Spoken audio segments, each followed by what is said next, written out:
Gênero em O Capital, de Marx. À medida que o interesse no marxismo e no feminismo está renascendo e as visões de Marx sobre gênero estão recebendo nova atenção, vem surgindo alguns pontos de consenso entre feministas que também influenciam minha abordagem do tema. É amplamente aceito que, embora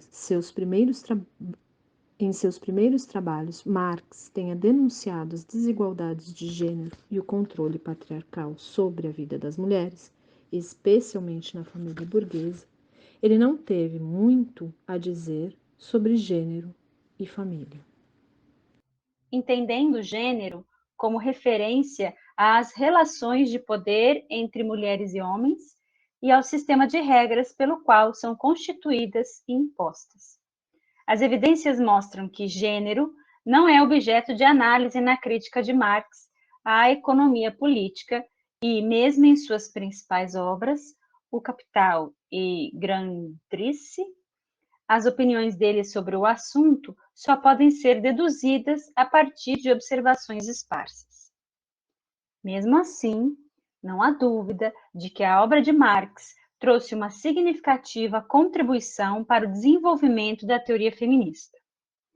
Concordo parcialmente com Marta Giménez, segundo a qual, para além de qualquer afirmação feita por Marx sobre as mulheres, o que conta para as feministas é sua metodologia. Seu método materialista histórico não apenas nos ajudou a descobrir as hierarquias e identidades de gênero, como demonstrou que a natureza humana, entre aspas, é produto da ação social. A análise de Marx do capitalismo nos deu ferramentas para pensar tanto sobre as formas específicas da exploração à qual as mulheres têm sido submetidas na sociedade capitalista, como sobre a relação entre sexo, raça e classe. Mas o uso que algumas de nós fizemos de Marx, com frequência, nos levou a um rumo diferente daquele que ele havia traçado. Escrever sobre gênero em Marx, portanto, é reconciliar dois pontos de vista sobre o tema. Por um lado, há os comentários de Marx dispersos por suas primeiras obras e pelo livro 1 de O Capital. Por outro, há as visões de feministas que utilizaram as teorias dele sobre a exploração capitalista e as aplicaram a uma análise do trabalho das mulheres e da organização da reprodução, buscando enraizar o feminismo em uma perspectiva anticapitalista de classe. Por conseguinte, dividi o que se segue em duas partes. Na primeira parte, analiso a visão de gênero, entre aspas, de Marx, conforme articulada em sua análise sobre a contratação de mulheres para o trabalho industrial no livro 1 de O Capital. Também teço comentários sobre os silêncios de Marx, especialmente no que concerne à relação das mulheres com o trabalho doméstico. Aqui, argumento que Marx não teorizou a questão do trabalho doméstico porque acreditava que, com o desenvolvimento da produção industrial, o número de mulheres empregadas nesse setor aumentaria. Ele também não percebeu a importância estratégica do trabalho reprodutivo em todas as dimensões, trabalho doméstico e sexual, procriação, para a reprodução da mão de obra, e como terreno de luta da classe trabalhadora.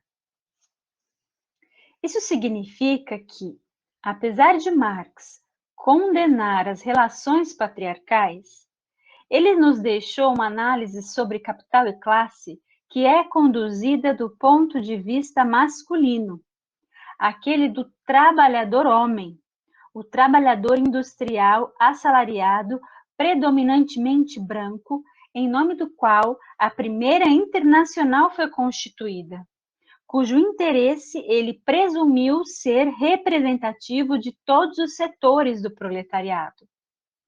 Isso significa ainda que, com base nessa análise, muitos grupos marxistas sentiram que era justificável tratar gênero como uma questão cultural, dissociada das condições materiais da organização capitalista do trabalho. Além disso, olharam para as feministas com suspeita, acusando-as com frequência de fomentar divisões na classe trabalhadora. Consequentemente, assim como o movimento anticolonial, o movimento feminista também teve de começar o desenvolvimento de sua teoria com uma crítica a Marx, cujas implicações ainda estamos descobrindo. Na segunda parte deste artigo, revisito esta crítica desenvolvida antes pelo movimento Wages for Housework, do qual fiz parte.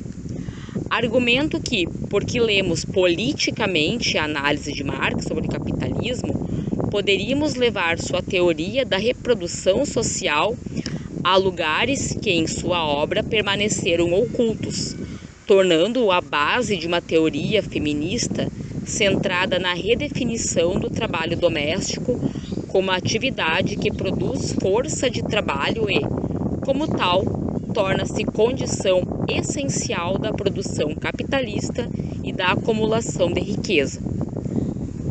Ler Marx a partir de uma perspectiva inspirada na recusa do trabalho doméstico e da domesticidade nos mostrou as limitações do quadro teórico do autor, revelando que, embora de uma perspectiva feminista não possamos ignorar sua obra, já que o capitalismo continua sendo o modo de produção predominante, há aspectos da teoria política marxiana que não podemos aceitar, sobretudo no que diz respeito a seu conceito de trabalho e a seus pressupostos acerca de quem se qualifica como mão de obra e sujeito revolucionário. Marx e gênero no chão de fábrica. O conceito de gênero de Marx sobressai mais nitidamente no livro 1 de O Capital, no qual ele examina, pela primeira vez, o trabalho das mulheres nas fábricas, minas e gangues agrárias durante a Revolução Industrial. Naquela época, essa era a questão da mulher, nos dois lados do Canal da Mancha, quando pessoas que atuavam na economia, na política e na filantropia declaravam que o trabalho das mulheres nas fábricas destruía a família, tornava as mulheres excessivamente independentes, usurpava os privilégios masculinos e contribuía para os protestos operários. Sobre a posição da mão de obra feminina na França, Juan Valache Scott diz: a operária estava à frente dos debates sobre moralidade, organização econômica e situação da classe trabalhadora. Isso também vinculava as preocupações com economia, política à discussão geral sobre as mulheres que se intensificou naquele período.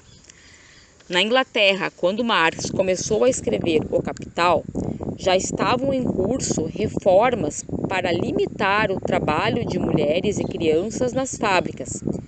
E ele pôde contar com uma abundante bibliografia sobre o tema, constituída principalmente de relatórios compilados por fiscais de fábricas contratados pelo governo para garantir que os limites impostos seriam observados. Páginas inteiras desses relatórios são citadas no livro 1, especialmente nos capítulos A Jornada de Trabalho e Maquinaria e Grande Indústria, servindo para ilustrar as tendências estruturais da produção capitalista, tal como a propensão a estender a jornada até o limite da resistência física da mão de obra, para desvalorizar a força de trabalho, extraindo o máximo de esforço do menor número de trabalhadores e trabalhadoras. Tomamos conhecimento, a partir desses relatórios, do drama das costureiras morrendo por excesso de trabalho e pela precariedade da ventilação local e da alimentação. De jovens mulheres trabalhando 14 horas por dia, sem direito a refeições ou rastejando seminuas para dentro das minas para levar o carvão à superfície, e de crianças arrancadas da cama no meio da noite, forçadas a trabalhar para sua mera subsistência. abatidas por uma máquina vampiresca que consome a vida enquanto ainda houver um músculo, um nervo, uma gota de sangue para explorar. Poucos autores ou autoras de textos políticos descreveram em termos tão inflexíveis a brutalidade do trabalho capitalista, a parte a escravidão, quanto Marx o fez. E ele deve ser elogiado por isso. Particularmente impressionante é a denúncia que ele faz da exploração cruel do trabalho infantil, sem igual na literatura marxista. Mas apesar da eloquência, o seu relato é mais descritivo que analítico e não se propõe a discutir as questões de gênero que levanta.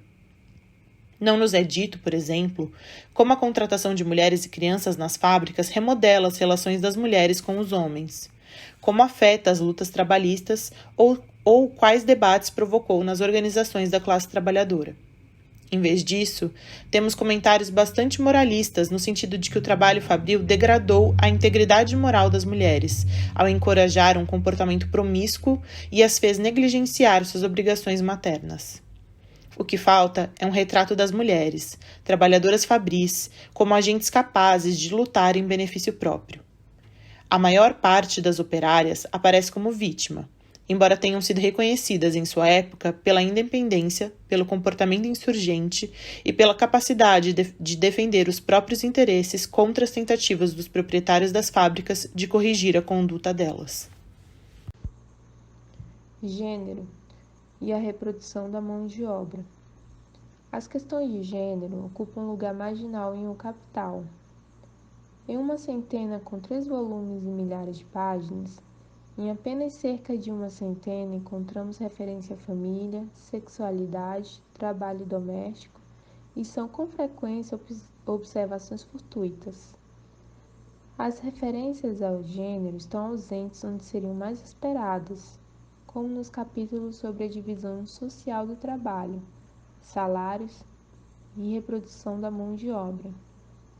Ao reconhecer a existência de uma divisão sexual do trabalho na família, Marx apenas observa que esta tem uma base fisiológica, deixando de especificar, em oposições às justificativas que naturalizam a feminilidade e as relações familiares, que a fisiologia é sempre apreendida e influenciada pelo filtro de mediações sociais e culturais. Nos capítulos sobre salários, depois de discutir a forma salário e o modo como ela oculta a extração de trabalho excedente, a principal preocupação de Marx é esclarecer a diferença entre salário nominal e salário real, e a questão do trabalho por peça.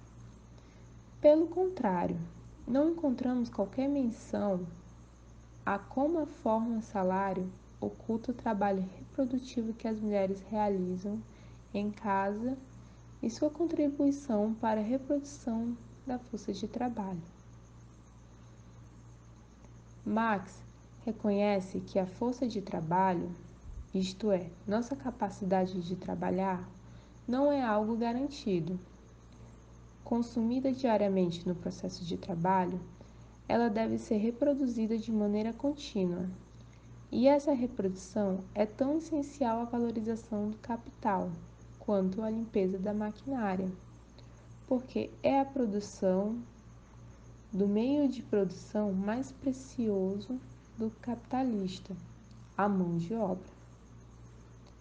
Marx, entretanto, coloca essa produção somente no interior do circuito de produção de mercadorias, sendo a única exceção as atividades que envolvem o treinamento da mão de obra. Os trabalhadores e as trabalhadoras, imagina Marx, compram seus salários os itens necessários à vida e, ao consumi-los, reproduzem a própria existência. O que ele descreve, então, é literalmente a reprodução da mão de obra assalariada por meio de mercadorias produzidas pela própria mão de obra assalariada. Assim, o valor da força de trabalho é o valor dos meios de subsistência necessária à manutenção de quem os possui, determinado pelo tempo de trabalho necessário para a produção das mercadorias que a mão de obra consome. Em O Capital, Marx não reconhece em nenhum momento que a produção da força de trabalho requer algum trabalho doméstico, preparar refeições, lavar e costurar as roupas, formar as crianças, fazer sexo. Trabalho doméstico para ele é o que hoje chamaríamos de trabalho assalariado realizado em casa. Nenhum trabalho além do necessário para produzir os meios de subsistência que os salários podem comprar, é considerado por Marx como necessário para a reprodução da força de trabalho e como contribuição ao seu valor. Portanto, ao considerar as necessidades que o trabalhador deve satisfazer, é o que é essencial para a vida. Marx lista apenas a alimentação, vestimenta, aquecimento, habitação, omitindo embarosamente o sexo, seja obtido no arranjo familiar, seja comprado. Ele também ignora que algumas das mercadorias mais importantes para a reprodução da força de trabalho na Europa, aquelas que alimentaram a Revolução Industrial, café, açúcar, fumo, algodão, foram produzidas pelo trabalho escravo nas plantações estadunidenses. Há poucas passagens em que Marx chega perto de romper o silêncio sobre o trabalho doméstico das mulheres, embora se refira a tal como, abre aspas, trabalho familiar, fecha aspas.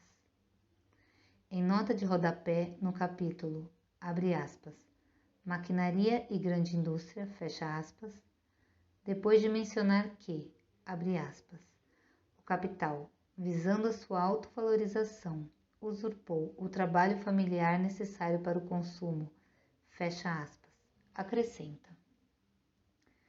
Como certas funções da família, por exemplo, cuidar das crianças e amamentá-las, etc., não podem ser inteiramente suprimidas. As mães de famílias confiscadas pelo capital têm de arranjar quem as substitua em maior ou menor medida. É necessário substituir por mercadorias prontas os trabalhos domésticos que o consumo da família exige, como costurar, remendar, etc. A um dispêndio menor de trabalho doméstico corresponde, portanto, um dispêndio maior de dinheiro, de modo que os custos de produção da família operária crescem e contrabalançam a receita aumentada. A isso se acrescenta que a economia e a eficiência no uso e na preparação dos meios de subsistência se tornam impossíveis. Entretanto, a respeito desse trabalho doméstico que, abre aspas, não pode ser inteiramente suprimido, fecha aspas, e tem de ser substituído pela compra de produtos, reduzindo ainda mais a renda familiar, nada mais é dito. Mesmo quando trata da reprodução geracional da mão de obra, Marx não menciona a contribuição das mulheres, referindo-se a elas como, abre aspas, aumento natural da população, fecha aspas, e comentando que, abre aspas, o capitalista pode abandonar confiadamente o preenchimento dessa condição ao impulso de autoconservação e procriação dos trabalhadores, fecha aspas.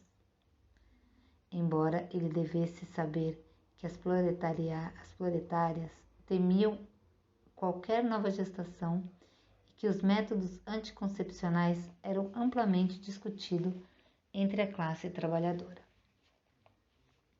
Por que então tal silêncio em Marx? Em artigos anteriores, na tentativa de sintetizar a falta de percepção de Marx quanto a esse trabalho umbíquo como trabalho reprodutivo, que deve ser desvelado diariamente diante de seus olhos em sua própria casa, ressaltei como essa forma de trabalho era praticamente ausente das casas proletárias na época em que Marx estava escrevendo, dado que toda a família era explorada nas fábricas do nascer ao pôr do sol. Atualmente, Essa é, entre marxistas, a explicação mais comum.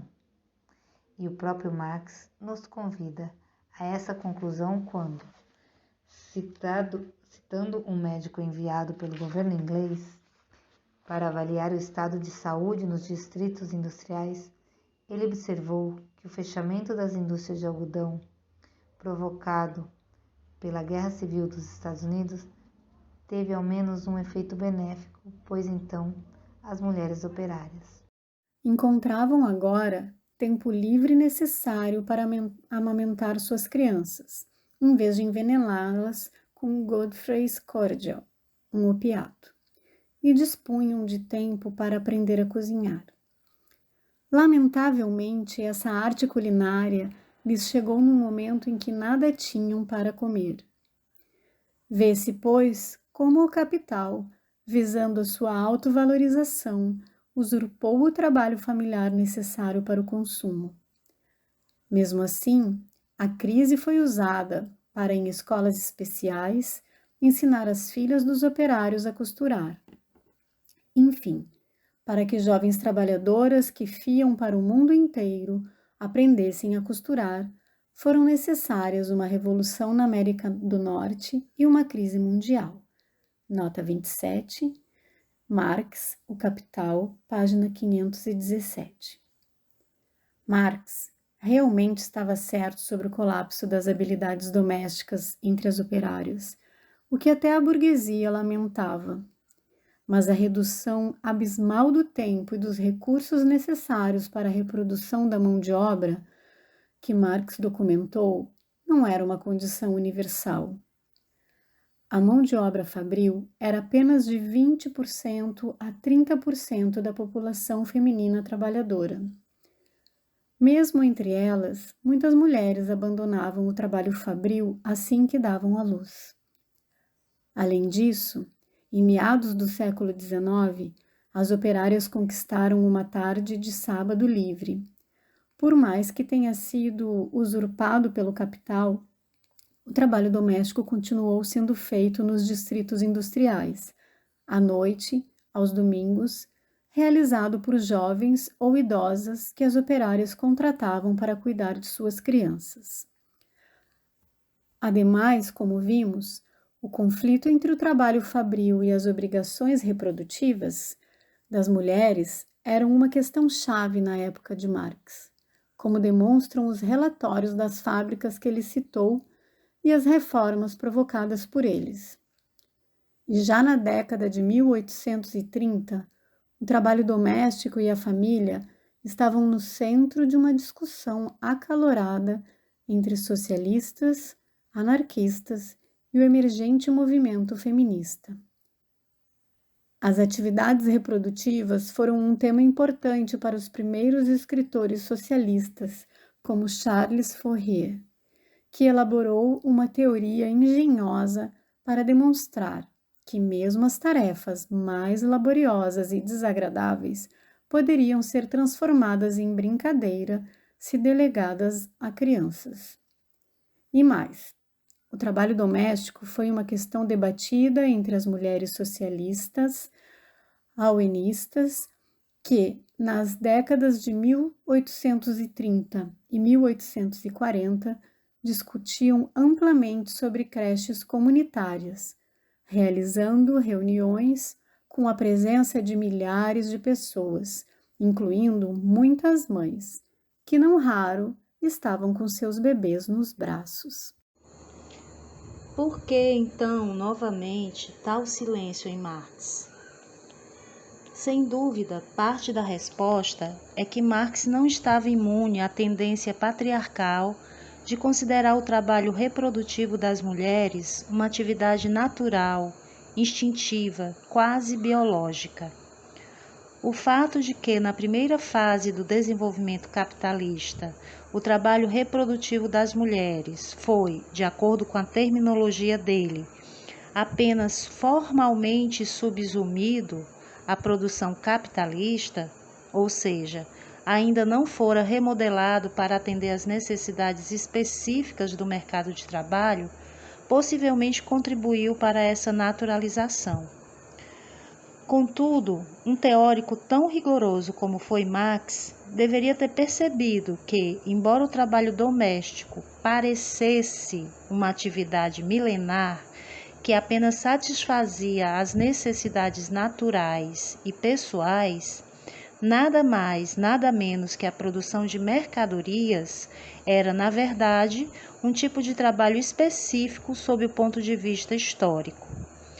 Um trabalho resultante da separação entre produção e reprodução, que nunca existiu em sociedades pré-capitalistas, nem principalmente em sociedades não governadas pela lei do valor de troca, e é essencial nas comunidades proletárias para a produção de força de trabalho. Será que Marx permaneceu em silêncio em relação ao trabalho doméstico, porque não enxergou as forças sociais capazes de converter o trabalho doméstico em uma orientação revolucionária? Essa é uma questão legítima quando lemos Marx politicamente, como Harry Cleaver argumentou que deveríamos fazer. E levamos em consideração que, ao desenvolver sua teoria, ele esteve sempre interessado nas implicações e no potencial que ela teria em termos de organização. Bom, também é possível que ele tenha sido cauteloso na questão do trabalho doméstico, porque temia que chamar atenção para esse trabalho poderia fazer que sindicatos e reformistas da classe burguesa o glorificassem a fim de justificar a exclusão das mulheres do trabalho industrial. Mas uma resposta mais plausível é que o desinteresse de Marx pelo trabalho doméstico tinha raízes mais profundas, decorrentes de sua concepção de trabalho, do que considerava valioso nele e quais formas de trabalho julgava relevantes para o desenvolvimento capitalista e a luta de classes.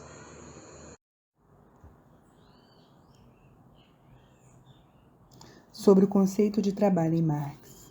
Trabalho, entre aspas, em Marx, se refere a atividades e relações sociais qualitativamente diferentes.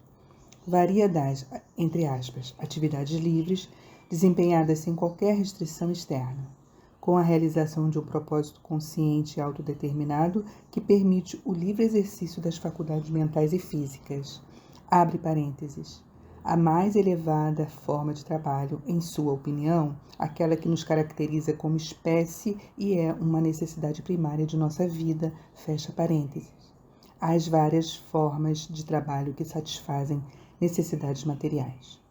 É evidente que, para Marx, há uma imensa diferença entre as atividades realizadas por necessidade, mas sem exploração, e aquelas executadas sob a coação de um comando externo. Sobre as primeiras, ele escreve que, abre aspas, como criador de valor de uso, o trabalho é, assim, uma condição de existência do homem, independente de todas as formas sociais, eterna necessidade natural de mediação do metabolismo entre o homem e natureza e, portanto, da vida humana, fecha aspas. Já as segundas, para Marx, representam o trabalho alienado, a autoalienação em vez de autorrealização. No entanto, ele via de forma positiva o trabalho industrial assalariado, atribuindo-lhe um caráter formativo, argumentando que dotava trabalhadoras e trabalhadores de aptidões, conhecimentos e atitudes necessárias à gestão da vida econômica e social.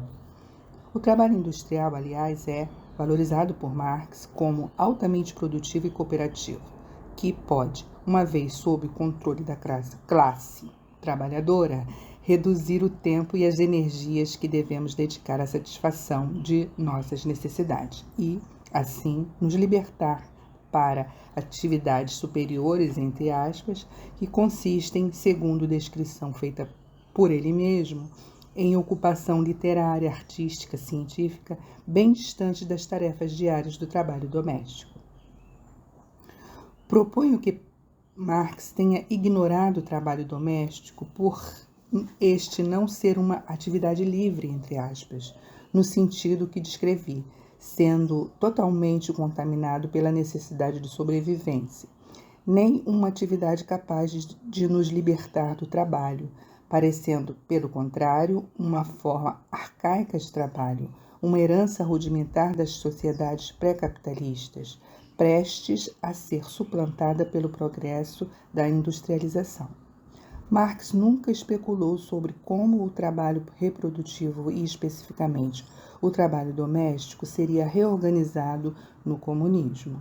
Como Engels, ele ansiava por um mundo pós-capitalista em que, ao se juntar os homens nas fábricas, as mulheres conquistariam igualdade, e elogiou a industrialização por possibilitar a entrada das mulheres na produção social, entre aspas, da qual elas supostamente nunca tinham participado.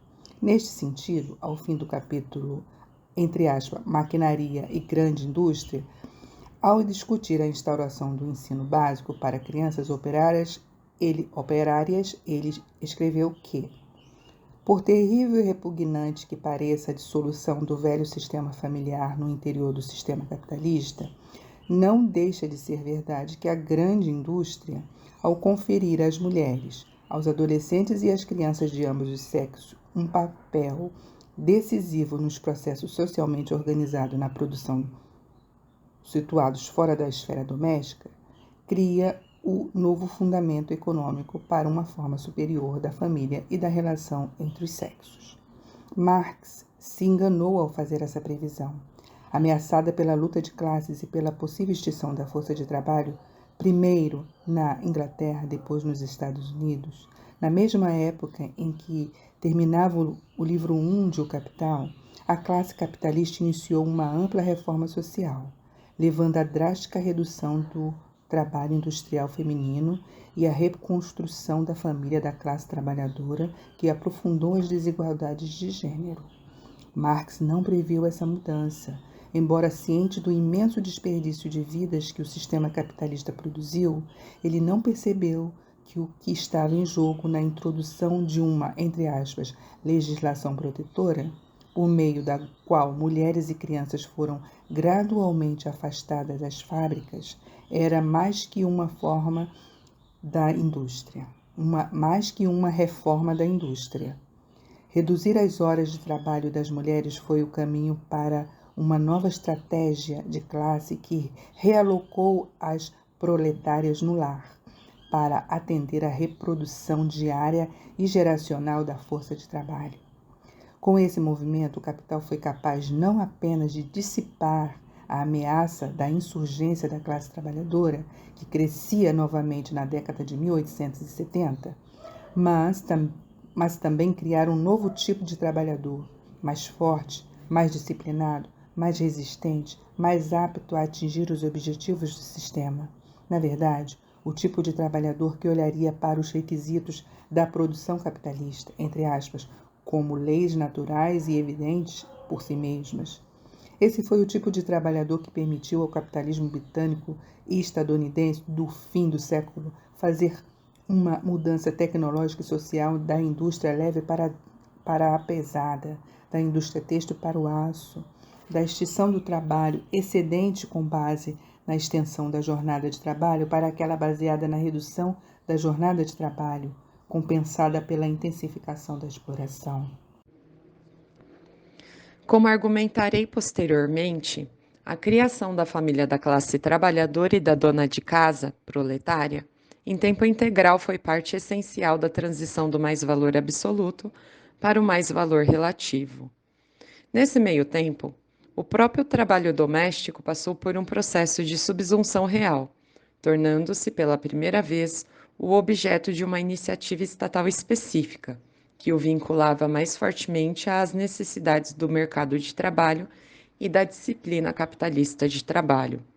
Coincidindo com o apogeu da expansão imperial britânica, que gerou imensas riquezas para o país e também elevou o salário de trabalhadores e trabalhadoras, essa inovação não foi o único fator responsável pela pacificação da força de trabalho, mas foi um acontecimento marcante, inaugurando a estratégia que mais tarde culminou com o Fordismo e o New Deal, por meio do qual a classe capitalista investiria na reprodução da força de trabalho para torná-la mais disciplinada e produtiva. Esse foi o acordo que durou até a década de 1970, quando o levante global das mulheres e o movimento feminista deram um fim a isso. Feminismo, marxismo e a questão da reprodução. Embora Marx, enquanto defensor da emancipação das mulheres por meio do envolvimento na produção social, compreendida predominantemente como trabalho na indústria, tenha inspirado gerações de socialistas, um Marx diferente foi descoberto nos anos 1970 pelas feministas que, revoltadas com o trabalho doméstico e com a dependência econômica em relação aos homens, à qual estavam submetidas, se voltaram para a obra do autor em busca de uma teoria capaz de explicar a opressão das mulheres sob o ponto de vista da classe. O resultado foi uma revolução teórica que transformou tanto o marxismo como o feminismo. A análise de Maria Rosa Dalla Costa sobre o trabalho doméstico como elemento-chave na produção da força de trabalho e a proposta de Selma James de localizar a dona de casa em uma continuidade com o mundo do proletariado não assalariado, que nunca foi central para a acumulação do capital, a redefinição da relação salarial como instrumento de naturalização e ocultação de áreas inteiras de exploração, esses dois desenvolvimentos teóricos e as discussões que provocaram foram descritos algumas vezes como um debate sobre a vida doméstica, supostamente responsável por investigar se o trabalho doméstico é ou não produtivo. Mas isso é uma distorção grosseira. Descobrir a centralidade do trabalho não remunerado das mulheres no lar para a produção de mão de obra redefiniu não apenas o trabalho doméstico, mas a natureza do próprio capitalismo e a luta contra ele. Não surpreende que a discussão de Marx sobre a reprodução simples tenha iluminado teoricamente esse processo. Descobrir em Marx que as atividades que reproduzem a força de trabalho são essenciais à acumulação capitalista provou a dimensão de classe de nossa rejeição.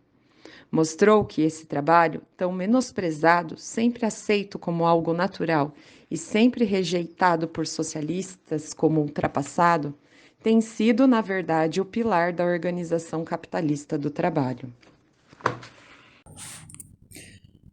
Isso solucionou a controversa questão da relação entre gênero e classe e nos deu as ferramentas para analisar conceitualmente não apenas a função da família, mas a profundidade do antagonismo de classe que está na raiz da sociedade capitalista.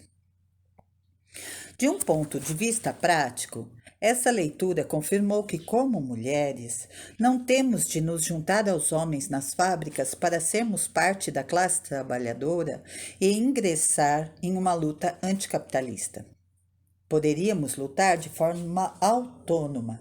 Começamos a partir do nosso trabalho em casa, como centro nervoso da produção da mão de obra.